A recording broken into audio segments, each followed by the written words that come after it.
गईल हो, निंदिया हमार सगरी उड़ गईल हो।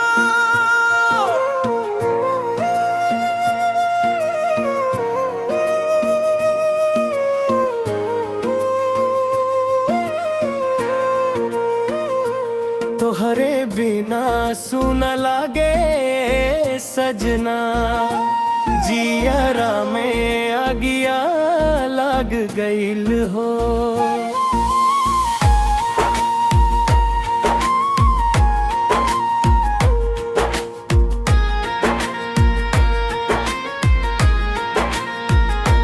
तोहरे हंसी पे दुनिया वार देब, तोहरे खातिर जानो हार देब।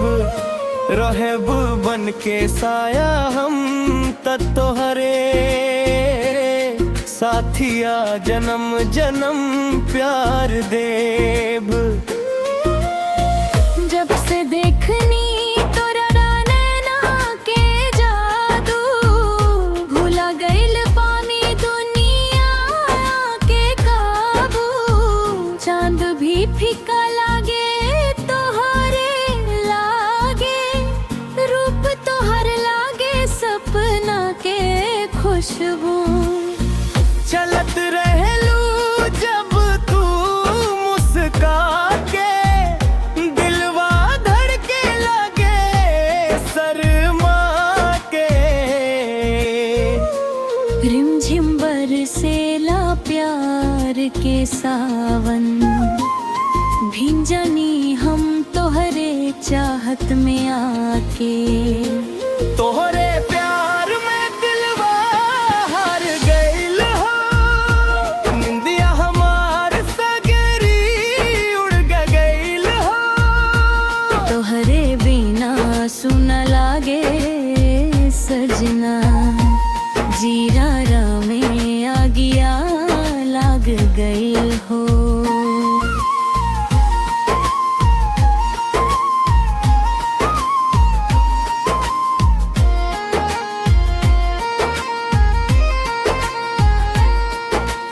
गोरिया तो हर बात मिठाई लागे, हर एक मुलाकात दवाई लागे। दिनवा कटेला बस तोहरा सोचत, रातिया में सपना दिखाई लागे। हथवा में हाथ जब तू धरला,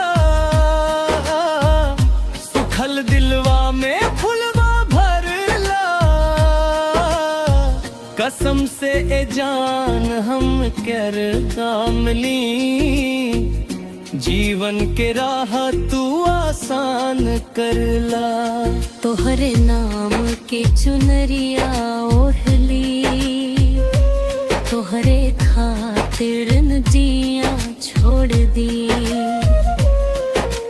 रूरा बिना ना लगे मनवा, सांसों में तोहरे प्यार जोड़ ली। बरखत ते छामो जैसन लागस, दिल के हर घाव के मरहम लागस। रुस जालू ता टूटे लागे दिलवा, हसदत पूरा मौसम लागस। गंगा के पानी जैसन पवित्र, रोरा मोहब्बत लागे सुंदर। रब से रोज है दुआ मांगी, बना रहे साथ हमार उम्र भर। तोहरे प्यार में दिलवा हार गईल हो, निंदिया हमार सगरी उड़ गईल हो। तोहरे बिना सुना लागे सजना।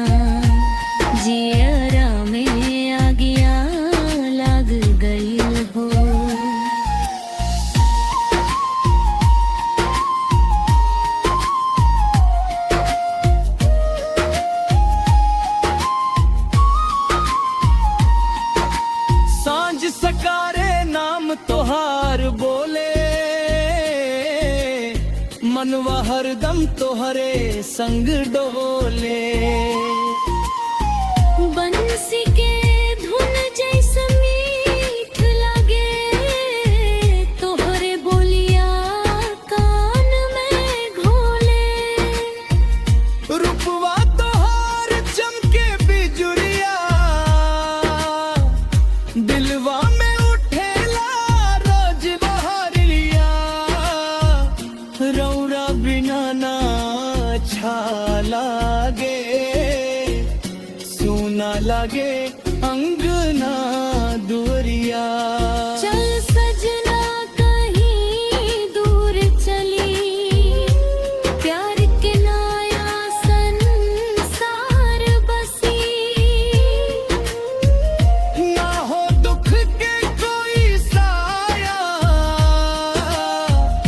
बस तू रहिया हम रही। सपना में अब रोज रतिया, भर देल इस प्यार के रंग सगरिया। दिलवा के धड़कन कहे हर पल, तू ही बड़ू हमार दुनिया। फूलवा महके तोहरे अंचरा से, चांद शर्मावे तोहरे चेहरा से। काहे ना होई प्यार गहिरा, रूह जो